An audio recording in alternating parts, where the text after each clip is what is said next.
Hello, നമസ്കാരം. ഇന്ന് നമ്മളിവിടെ ഷെയർ ചെയ്യാൻ പോകുന്നത് പുതിയൊരു NFOയെ പറ്റിയിട്ടാണ്. സോ ഈ NFOയുടെ പേരെന്താണെന്ന് ചോദിച്ചു കഴിഞ്ഞാൽ BSE 500 dividend leader 50 index fund എന്നാണ്.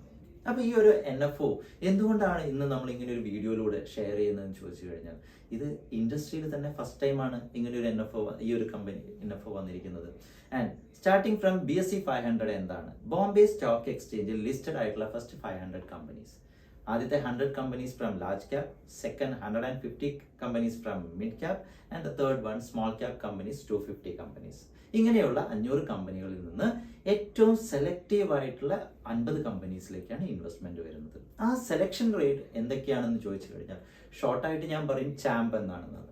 സി, കൺസിസ്റ്റന്റ്ലി ഡിവിഡൻഡ് പേ ചെയ്യുന്ന കമ്പനീസ്, എല്ലാ ക്വാർട്ടറിലും എല്ലാ വർഷവും ഡിവിഡൻഡ് പേ ചെയ്യുന്ന companies. H, high free cash flow ഉള്ള കമ്പനീസ്, കാരണം കമ്പനിയുടെ എക്സ്പാൻഷനോ മറ്റുള്ള ആവശ്യങ്ങൾക്കോ കൂടുതലായിട്ട് ക്യാഷ് ഫ്ലോ ഫ്രീ ആയിട്ടുള്ള ഒരു കമ്പനീസ്. അഗ്രസീവ് റിട്ടേൺസ് നൽകുന്ന കമ്പനീസ്, ഏറ്റവും ഹയസ്റ്റ് റിട്ടേൺസ് നൽകുന്ന കമ്പനീസും കൂടി ആവും. ആൻഡ് അടുത്തത് എം, മാർക്കറ്റ് ക്യാപ്, ലാർജ് ക്യാപ്പിലും മിഡ് ക്യാപ്പിലും സ്മോൾ ക്യാപ്പിലും ഇൻവെസ്റ്റ് ചെയ്യാൻ പറ്റുന്ന കമ്പനീസ്. അതുപോലെ തന്നെ ലാസ്റ്റ് വൺ പ്രൈസ്, എൻട്രൻസിക് വാല്യൂവിന്റെ താഴെ നിൽക്കുന്ന കമ്പനീസ്. അതായത് നമ്മൾ പറയുവാണ് ഒരു കമ്പനിയുടെ ഷെയർ വാല്യൂ 500 ആണ്, പക്ഷെ ആ കമ്പനിയുടെ അസറ്റ്സും അവരുടെ ഏർണിങ്സും എല്ലാം കൂടെ നോക്കുവാണെങ്കിൽ ആ കമ്പനിയുടെ പ്രൈസ് എന്ന് പറയുന്നത് അതിനേക്കാളും കൂടുതൽ കൊടുക്കാം, അല്ലെങ്കിൽ 600 വരെ കൊടുത്താലും കുഴപ്പമില്ല. അതായത് എൻട്രൻസിക് വാല്യൂ താഴെ നിൽക്കുന്ന കമ്പനീസ്.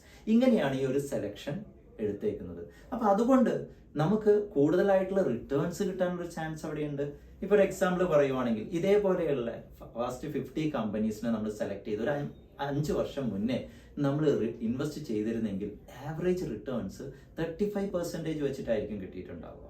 അതിന് പകരം നമ്മൾ BSE 500 ടോപ്പ് 50 കമ്പനീസിലേക്കായിരുന്നു ഇൻവെസ്റ്റ് ചെയ്തിരുന്നെങ്കിൽ, ഡിവിഡൻഡ് ലീഡർ കമ്പനീസ് അല്ല, എല്ലാത്ത കമ്പനീസിലേക്കായിരുന്നു ഇൻവെസ്റ്റ് ചെയ്തിരുന്നെങ്കിൽ അവിടെ ആവറേജ് 5 ഇയേഴ്സിന്റെ റിട്ടേൺസ് 20% ആണ്. സോ ഹയസ്റ്റ് റിട്ടേൺസിനുള്ള ഒരു ചാൻസ് ആണ് ഈ ഒരു ഫണ്ട് ഓഫർ ചെയ്യുന്നത്. അപ്പൊ ഈ ഫണ്ട് നമുക്ക് ജസ്റ്റ് 10 rupees NAV-യിൽ, പുതിയ NFO ആണെന്ന് നമ്മൾ പറഞ്ഞു, 10 രൂപ NAV-യിൽ നമുക്ക് വാങ്ങിക്കാൻ പറ്റുന്ന സമയം നവംബർ 10th മുതൽ നവംബർ 20th വരെയാണ്.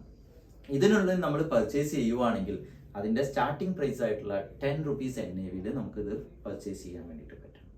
ആൻഡ് ഈ ഒരു ഫണ്ടിലേക്ക് നമ്മൾ ഇൻവെസ്റ്റ് ചെയ്യുമ്പോൾ ഫണ്ടിന്റെ റിട്ടേൺസ് മാത്രമല്ല, ഇതിന്റെ കൂടെ ഒരു എക്സ്ട്രാ ബെനിഫിറ്റ്സ് ഈ ഒരു പ്ലാൻ ഓഫർ ചെയ്യുന്നുണ്ട്. എന്തൊക്കെയാണെന്ന് ചോദിച്ചു കഴിഞ്ഞാൽ ഇതിൽ നമ്മൾ ഇയർലി അടയ്ക്കുന്ന പ്രീമിയത്തിന്റെ 10 times ഇൻഷുറൻസ് കവറേജ് നൽകും, ATC tax benefit, 1020 tax benefit or tax efficient ആയിട്ട് നമുക്ക് ഇതിനെ വിഡ്രോവൽസ് എടുക്കാൻ പറ്റും. കൂടാതെ നമുക്കൊരു റെഗുലർ ഇൻകത്തിനാണ് ഇത് ഇൻവെസ്റ്റ് ചെയ്യുന്നതെങ്കിൽ ആഫ്റ്റർ 10 years സ്മാർട്ട് വിഡ്രോവൽ, നമ്മുടെ ഫണ്ട് വാല്യൂവിന്റെ 8% വെച്ച് ലൈഫ് ലോങ് വിഡ്രോ ചെയ്യാനുള്ള ഓപ്പർച്യൂണിറ്റി നമുക്ക് ഈ ഒരു ഫണ്ടും ഈ ഒരു പ്ലാനും ഓഫർ ചെയ്യുന്നുണ്ട്. അപ്പൊ ഇത് കൂടാതെ തന്നെ ഒത്തിരി ബെനിഫിറ്റ്സ് നമുക്ക് ഈ പ്ലാനിലൂടെ അവൈലബിൾ ആണ്. സോ നമ്മൾ എന്താണ് ചെയ്യേണ്ടത്? നവംബർ 10th നവംബർ 20th മുന്നിൽ തന്നെ നമ്മൾ ഈ 10 rupees NAV-യിൽ നമ്മുടെ ഫണ്ടിലേക്ക് ഇൻവെസ്റ്റ് ചെയ്യാൻ നോക്കുക. 10 rupees NAV-യിൽ നമുക്കിത് ബുക്ക് ചെയ്തെടുക്കാൻ വേണ്ടി പറ്റും.